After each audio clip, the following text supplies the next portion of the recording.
আসসালামু আলাইকুম। আমি বেশ কিছুদিন পর আবার ভিডিও আপলোড করলাম। আমি আপনাদের সাথে শেয়ার করব কেন মহিলারা ব্যবসা করবেন। আমরা শিক্ষিত হচ্ছি, লেখাপড়া করছি, চাকরি করব, তাই না? ব্যবসা করব কেন? তো ব্যবসা করার কিছু সুবিধা আছে, এই কারণে কিন্তু আমি ব্যবসা করতে ইন্সপায়ার করছি আপনাদেরকে, বিশেষ করে মহিলাদেরকে।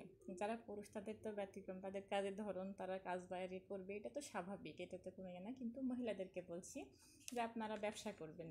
ব্যবসা করলে অনেক সুবিধা আছে। অনেকের চোখে সেটা কিন্তু ভালো চোখে নাও দেখতে পারে। যেমন আমি যখন ব্যবসা করতে এসছি, আমি সেলাইয়ের কাজ করি। আমি কিন্তু পোস্ট গ্রাজুয়েশন কমপ্লিট করছি, ইকোনমিক্সে অনার্স মাস্টার্স কমপ্লিট করার পরে কিন্তু আমি এই নেট জগতে আমি ওয়েব ডিজাইনার একজন। তারপরেও কিন্তু পাশাপাশি এই খুঁটিনাটি অনেক কিছু করে থাকি। তো আমি ব্যবসা করতে আসার পর থেকে অনেকে কিন্তু অনেক রকম বাঁকা চোখে দেখতো যে আমি এত শিক্ষিত, এত কিছু করার পরও কেন ব্যবসা করছি। কিন্তু ব্যবসা করার কিছু সুবিধা আছে, যেটা আপনাদের সাথে আমি আজকে শেয়ার করব। তো আমি কিন্তু কিছুদিন চাকরিও করেছিলাম, যার কারণে কিন্তু বুঝতে পারছি যে আসলে সুবিধা এবং অসুবিধা কতটুকু। তা আমি যখন চাকরি করতে গিয়েছি তখন দেখেছি যে আমার সংসারটা কিন্তু অনেক এলোমেলো। আর বাচ্চা কান্নাকাটি করে, এটা তো মা হিসেবে আমাদের জন্য অনেক পেনফুল, যেটা আমরা কখনো আশা করতে পারি না যে আমাদের বাচ্চারা আমাদের জন্য কান্না করুক।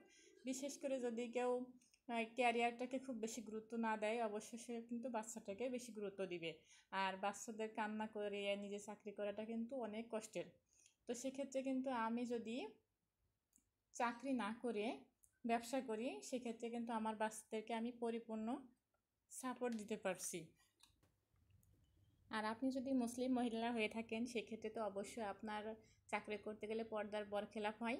তা আমার পর্দাটা পরিপূর্ণভাবে থাকছি, আমি 5 ওয়াক্ত নামাজ পড়তে পারছি, পর্দাটাকে ঠিকঠাক মতো পালন করতে পারছি, হাজব্যান্ডের সেবা করতে পারছি, মানে মুসলিম মহিলা যা যা করা উচিত সেগুলো করতে পারছি। পাশাপাশি বাচ্চাকে সাপোর্ট করতে পারছি, তার ঠিকঠাক মতো খাওয়া দাওয়া, লেখাপড়া সমস্ত কিছু খোঁজ খবর নিতে পারছি, যেটা চাকরি করতে গেলে কখনোই সম্ভব না। আপনি কখনোই এটা পুরোপুরি করতে পারবেন না। এমনকি আমার আত্মীয় স্বজন আসলে তাদেরকে সেবা করতে পারছি, পুরো ফ্যামিলিটাকে ম্যানেজমেন্ট করতে পারছি, ভালোভাবে দেখাশোনা করতে পারছি।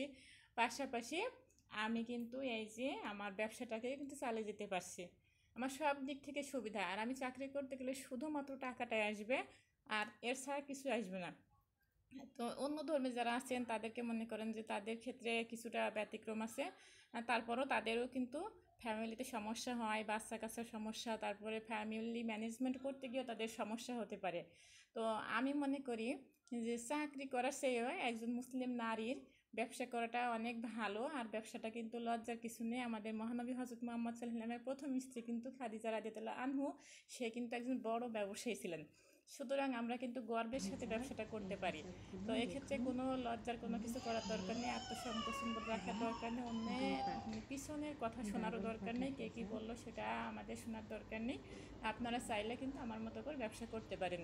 আর আমি দেখুন এই যে বেবি হিজাব কালেকশন, মানে বিভিন্ন ডিজাইনের হিজাব, বেবিদের হিজাব, এই যে দেখছেন এই হিজাবগুলো কিন্তু আমার কাছে কালেকশনে আসে। স্কুল ড্রেসের হিজাব আছে, নামাজের হিজাব আছে, লং হিজাব আছে, সেমি লং হিজাব আছে। আপনারা যে কোনো ধরনের হিজাব যদি নিতে চান তাহলে কিন্তু আমার সাথে যোগাযোগ করে আমার কাছ থেকে নিতে পারবেন। আমি খুবই কম দামের, মাত্র 20 থেকে 30 টাকা লাভ করে হিসাবগুলো আমি বিক্রি করি। আপনারা চাইলে কিন্তু আমার কাছ থেকে এগুলো নিতে পারবেন। আমার যারা প্রতিবেশী আছে তারা নিয়ে থাকে, এমনকি আত্মীয় স্বজন। আর অনেকে কিন্তু আমার কাছ থেকে মানে নেটে মানে নিয়ে থাকে আর কি। যারা নিয়েছে তারা কিন্তু আমার কাছে একবার যে কাস্টমার নিচ্ছে দ্বিতীয়বারে কিন্তু আমার প্রোডাক্টগুলো তারা নিয়েছে, কারণ আমার প্রোডাক্ট দামের সাথে খুবই সামঞ্জস্যপূর্ণ। তো আপনারা চাইলে নিতে পারবেন। এই যে এখানে দেখুন স্কুল ড্রেসের হিসাবগুলো আছে।